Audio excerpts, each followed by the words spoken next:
നിനക്കിപ്പോ പ്രശ്നം എന്താണ്? ഇപ്പൊ പറഞ്ഞല്ലോ, ചേച്ചി പറഞ്ഞല്ലോ ഒരാളെയും കൂടെ ഇടപെടുത്തണം. അപ്പൊ എല്ലാരെയും കൂടെ ഇടപെടുത്തുവാണ്. ഒരു ദിവസം വന്ന് എനിക്ക് അത്യാവശ്യമായിട്ട് എടുക്കാൻ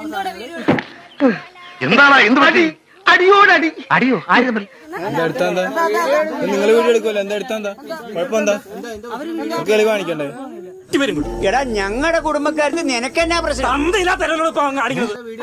വീഡിയോ എടുത്താ രാത്രി ഒന്ന് വീട്ടിൽ നിന്ന് ഉണ്ടാക്കിയിട്ട് നിങ്ങൾ വിടാ. എന്തൊക്കെ പറഞ്ഞാലും ഒരുമാതിരി മറ്റടുത്ത പരിപാടി തന്നെയാണ്. എന്ത് നിങ്ങൾ എന്തുണ്ടാക്കാൻ വീഡിയോ എടുക്കുന്നതൊന്നുമല്ല വിഷയം. ഞങ്ങളൊന്നും ചെയ്തില്ല. അതിനെന്തിനാ നീ ചൂടാവിച്ചൊന്നും കണ്ടില്ലേ? എടാ അത് ഒരു പെണ്ണിന്റെ വീഡിയോ എടുക്കുമ്പോഴത്തേക്ക് എന്റെ കണ്ണില് നിന്റെ വീഡിയോ അല്ല എടുത്ത, അവളുടെ വീഡിയോ എടുത്ത, നിന്റെ വീഡിയോ എടുത്ത, നിന്റെ വീഡിയോ എടുത്ത, നിന്റെ വീഡിയോ എടുത്ത. കാണിക്കാം. അത് ഇങ്ങോട്ട് വന്നപ്പോൾ നമ്മൾ ആ വീഡിയോ അങ്ങോട്ട് തിരിച്ചു. അല്ലാതെ അവള് വന്നിട്ടില്ല എന്നുണ്ടെങ്കിൽ എനിക്ക് കുഴപ്പമില്ല. നിന്റെ വീഡിയോ എടുത്ത, നിന്റെ വീഡിയോ ലാസ്റ്റ് പറഞ്ഞ കേട്ടോ അവന്റെ വിവരക്കേട് കൊണ്ട് പറഞ്ഞല്ലേ, നീ ക്ഷമിക്കും. വീട്ടിൽ വന്ന് വേറെ ഉണ്ടാക്കിയിട്ട് വീഡിയോ എടുത്തിട്ടില്ല.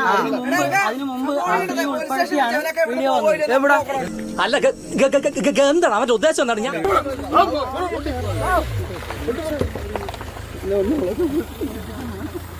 നിർത്തണം. വിട്ടോ വേണ്ട, മേത്തോട്ടുള്ള കളിയൊന്നും വേണ്ട. ഞാൻ ചട്ടമ്പിയായി ജനിച്ചു പോയില്ലേ, ഓടാൻ പറ്റുമോ? പലപ്പോഴായിട്ട് ഓടിയിട്ടുള്ളല്ലേ.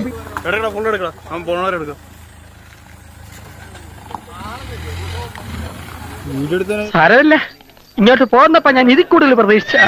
ഒരു മര്യാദ ഇല്ലാത്തമാരാ. കാത്തിരിക്കുക, കാണുക. അപ്പ ശരി, പിന്നെ കാണാം. ബൈ.